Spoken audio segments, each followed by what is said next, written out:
여러분 안녕하세요. 행복책방 큐티거든입니다. 오신 여러분 환영합니다. 오늘 9월 30일 목요일 하나님 말씀 함께 나누겠습니다.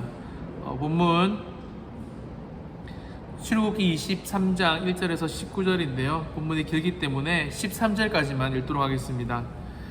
너는 거짓된 풍설을 퍼뜨리지 말며 악인과 연합하여 위증하는 증인이 되지 말며 다수를 따라 악을 행하지 말며 송사에 다수를 따라 부당한 증언을 하지 말며 가난한 자의 송사라고 해서 편벽되이 두둔하지 말지니라. 내가 만일 내 원수의 길 잃은 소 나귀를 보거든 반드시 그 사람에게로 돌릴지며 내가 만일 너를 미워하는 자의 나귀가 짐을 싣고 엎드러짐을 보거든 그것을 버려두지 말고 그것을 도와 그 짐을 부릴지니라. 너는 가난한 자의 송사라고 정의를 굽게 하지 말며 거짓 일을 멀리하며 무죄한 자와 의로운 자를 죽이지 말라. 나는 악인을 의롭다 하지 아니하겠노라. 너는 뇌물을 받지 말라. 뇌물은 밝은 자의 눈을 어둡게 하고 의로운 자의 말을 굽게 하느니라. 너는 이방 나그네를 압제하지 말라. 너희가 애굽 땅에서 나그네 되었은즉 나그네의 사정을 아느니라. 너는 엿새 동안은 너의 땅에 파종하여 그 소산을 거두고 일곱째 해에는 갈지 말고 묵혀두어서 내 백성의 가난한 자들이 먹게 하라. 그 남은 것은 들짐승이 먹으리라. 내 포도원과 감람은 또 그리할지니라. 너는 엿새 동안에 내 일을 하고 일곱째 날에는 쉬라. 내 소와 나귀가 쉴 것이요 내 여종의 자식과 나그네가 숨을 돌리리라. 내가 내게 이른 모든 일을 삼가 지키고 다른 신들의 이름을 부르지도 말며 내 입에서 들리게도 하지 말지니라. 아멘. 오늘 본문은 이 율법에서 말하는 이웃 사랑에 대한 구체적인 지침들을 좀 설명하고 있는데요. 1절에 보시면 가장 먼저 너는 거짓된 풍설을 퍼뜨리지 말며 악인과 연합하여 위증하는 증인이 되지 말며라고 말하고 있습니다. 여러분 어떤 이 글을 쓸 때도 가장 먼저 중요한 내용을 앞쪽에 배치하잖아요. 그런데 여러분 1절에 특별히 이웃 사랑에 있어서 가장 먼저 말하고 싶은 하나님의 의도는 거짓된 풍설, 즉 카더라 통신은 절대로 하지 말라는 겁니다. 저 여러분 오늘 큐티에서 이것만 잘 지킨다면 우리는 참 이웃 사랑을 실천할 수 있을 거예요. 풍설, 이 카더라 통신은 이웃에게 씻을 수 없는 상처를 주게 됩니다. 몇 년 전만 해도 지금도 그렇지만 이렇게 연예인들도 자살하고 그랬잖아요. 다 카더라 통신 때문입니다. 죄송합니다.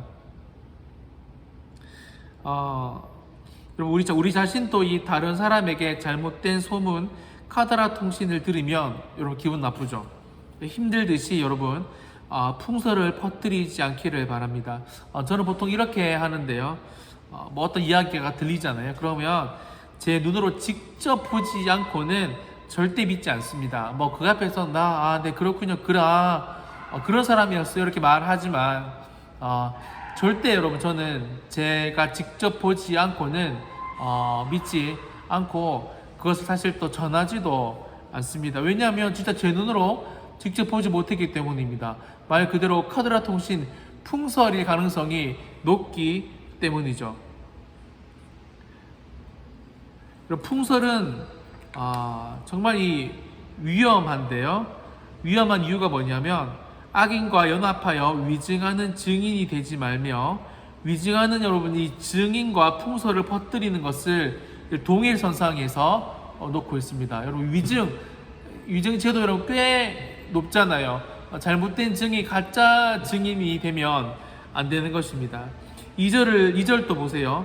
다수를 따라 악을 행하지 말며 송사의 다수를 따라 부당한 증언을 하지 말며 여러분이 풍설, 카더라 통신과 지금 일맥상통합니다. 어떤 부분에서요? 부당한 증언을 하지 말며 여러분 이 부당한 증언, 부당한 소문에 여러분 동참하지 말라는 것을 강력하게 다시 한 번 더 말씀하고 있는 것입니다. 그러면 다시 한 번 더 이 이웃이 상처받기 때문입니다. 그 다음에 3절을 보시면 가난한 자의 송사라고 해서 편벽되어 두둔하지 말지니라. 가난한 자의 송사를 잘 듣는 것보다 이상한 소문을 듣고 내는 것을 성경은 엄격하게 금하고 있고요. 여러분, 특별히 이 가난한 이웃이라고 해도 여러분이 편벽되이 그냥 두둔하면 안 된다라는 겁니다. 즉 여러분, 공의롭게 듣는 것도 여러분 공의롭게 들어야 되지만, 여러분 그 사람들이 어려운 상황들이라고 해서 무조건 또 받는 것을 성경은 금하고 있다라는 것입니다. 사랑하는 여러분, 오늘 본문에서 말하는 공의는 입술만 잘 지켜도 하나님의 공의를 실천할 수 있다라는 거예요. 그 다음 10절부터 보시면 10절에 6해 동안, 11절에 7째 해, 12절에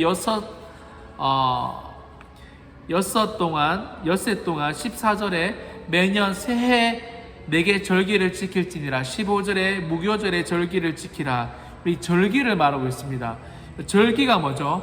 하나님께서 정하신 시간을 말하는 건데요. 즉 여러분, 이 시간을 개념 없이 쓰지 말고 여러분 이 절기 다시 시간을 기억하면서 쓰라는 겁니다. 의미 있게요. 하나님께서 내게 주신 시간들을 의미 있게, 개념 있게 쓰라는 것입니다. 그게 바로 또 이웃 사랑, 하나님 사랑이 될 수 있다라는 것입니다. 말씀을 마무리하면서 여러분이 오늘 성경에서 가장 큰 계명 아시죠? 하나님 사랑하는 것입니다. 하나님 사랑하는 것 다음에 이웃 사랑인데요. 여러분, 이웃 사랑은 다시 이상한 소문에 우리가 듣고 잘 이상한 소문을 전달만 하지 않으면 되고요. 여러분 눈으로 직접 보지 못한 내용은 절대로 여러분에게, 특별히 타인에게 전달하지 않기를 바랍니다. 여러분, 그게 나중에 사실로 밝혀지더라도 여러분 좋은 이야기만 하시고 나쁜 이야기, 아쉬운 이야기는 하나님의 마음으로 덮는 것입니다. 우리도 여러분 사실 그런 대우를 받기를 원하잖아요.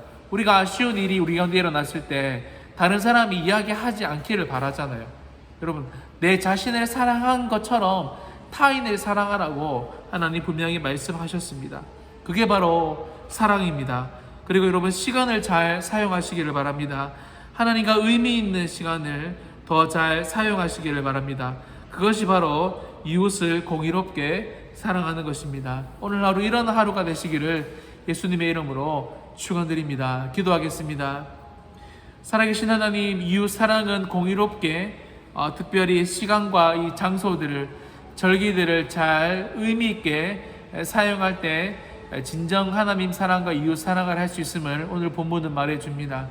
특별히 오늘 하루 하나님, 많은 지침들이 있지만 우리가 하나님 특별히 여러 가지 소문들을 들을 때, 카드라 통신을 들을 때 좋은 일은 많이 전달하되 나쁜 일들은 아예 우리가 잘 전달하지 않는 믿음의 사람, 말씀을 사랑하는 사람들이 될 수 있도록 축복하여 주시옵소서. 거룩하신 예수님의 이름으로 기도합니다. 아멘.